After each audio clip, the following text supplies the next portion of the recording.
I have some ground reports. I just want to very quickly take our audience to. As I've just told you, we've had a whole team of reporters bringing us reports from the ground over the last few days about the preparations. One such colleague, Akash Sharma, he spoke exclusively with women officers of the IAF who will be taking part in the Republic Day parade. Take a look. The transformation along with the Nari Shakti, how do you see it? My role in this year's tableau would be to showcase the capabilities of the Indian Air Force. As you can see here, we have a wide spectrum of aircraft models on display. We have women officers here on the tableau standing here who belong to different branches. Like we have a fighter controller, medical officer, engineer and a pilot, and we have the Garud officers also as part of the tableau. Do you think that something has changed at the workplace as well while we talk about Nari Shakti? See, when it comes to Nari Shakti, I'll just like to say that Air Force is a very neutral organization. Whatever opportunities we get is mainly on the basis of merit. It is irrespective of the gender. What all new things have come, thing is initially we didn't have women officers in few of the branches. Now when they have inducted, so we have now every kind of services or any kind of facilities that are required by any kind of gender. Okay, let's go back to our guests. Now, I want to go over to retired Air Vice Marshal Manmohan Bahadur. He's with us here on the show. Sir, thank you so much for waiting. So I want to start off by asking you an opening question, then we'll come to you for a more nuanced perspective on your answer. First, though, could you just lay the ground for our audiences? We know that over the last few years, there's been this sort of deafening pitch around the idea of Atmanirbharta in the country that the Army, the Indian Air Force has said will be on display today. Could you tell us how and what that means, in what context and what capacity it will be in display today? Then, sir, we'll come to you for more nuanced questions on this. Jai Hind, Toya, and Jai Hind to all the viewers of your channel. Great day today, 73rd Republic Day. And before I answer, if I can just go back to the question that you put to the ambassador on Egypt. Having grown up in the 60s, Nasser, Tito, Nehru, that combination was all over the front pages and in world politics. And that's where our relationship was. Plus, I had been in the UN contingent and we had the Egyptian contingent and we were great friends, absolutely. So, and we had an Egyptian hospital. So we could see the vibes between Egyptian service personnel and Indian service personnel. So that's our friendship with Egypt, which we see on the Kartavya Path today. Now to your question on Atmanirbharta, that's vital for any nation to have what we call strategic autonomy. That means you are capable of taking decisions for your people without any pressure.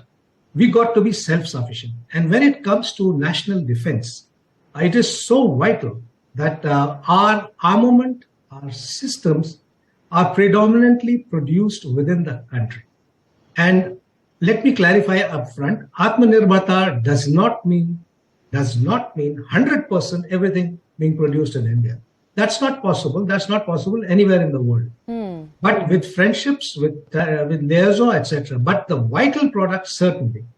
We have gone through this stage of sanctions against us. We can't forget 1998 after we went nuclear, where so many of our fleets came down. Then when the Soviet Union imploded in 1992-93, we ran short of Russian arms, Russian spares. So we've got to be self-sufficient so that our military, our armed forces do not face a crunch, which results in a pressure politically on our leadership to take decisions for our own sake, for the nation's well-being. So the steps taken down the ages, right from our independence, are tremendous. We've had, and talking of Egypt, when the aviation industry started, the HAL produced the Marut HF-24, and that was supposed to be in collaboration with the Egyptians. It didn't happen. We ran short of a good engine, but that's where the real thrust of domestic production happened. We slowed down somewhere in between, and that's where we've landed up in problems. And a lot of effort is now being placed on R&D. lot of money, more money needs to be pushed into R&D, even in the private sector. And here I would like to make a point. Our private sector is as patriotic, as nationalistic as our DRDO, as our Aeronautical Development Agency, and so many other government agencies which are there.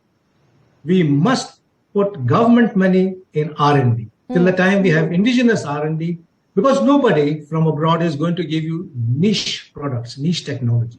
Otherwise, we'll start producing it. So we have to get that Vice Marshal, can I just follow up with a little bit of a clarifier there? And I know you're just going to have to give us estimates here, but just if you had to break it down for us, what percentage would you say in the last few years of the equipment that we use, for example, has now come to be produced within India? One of the things you started by saying is that it was unrealistic to expect that number will ever be a full 100%. But in an estimate, where does it stand right now, and what are we looking to push it towards? A difficult question to answer because it depends on system to system. If you take aircraft, we don't produce aero engines. And the aircraft engines are possibly the costliest part and the most technologically advanced part of any aircraft. So for that, I am afraid for the next 2 decades at least, 20 years at least, we will have to depend on foreign suppliers. All our fighter aircraft, all our transport, helicopters, the major ones are all imported. The Tejas, the engine is American. The Tejas Mark II, which is going to come, will have an American GE 414 engine. So when the naval ships, many of their gas turbines are from Ukraine, or used to be from Ukraine. So the major parts are something that we have to develop now. We have to put sink money in there. We are good at avionics. We are good at flight control laws. The Tejas flight control system, which is all computer control, that's indigenous, and that's a very good thing. But there are so many other things. Composites, we have to really step on the gas for composites, which go into aircraft manufacturing. Certain metallurgy.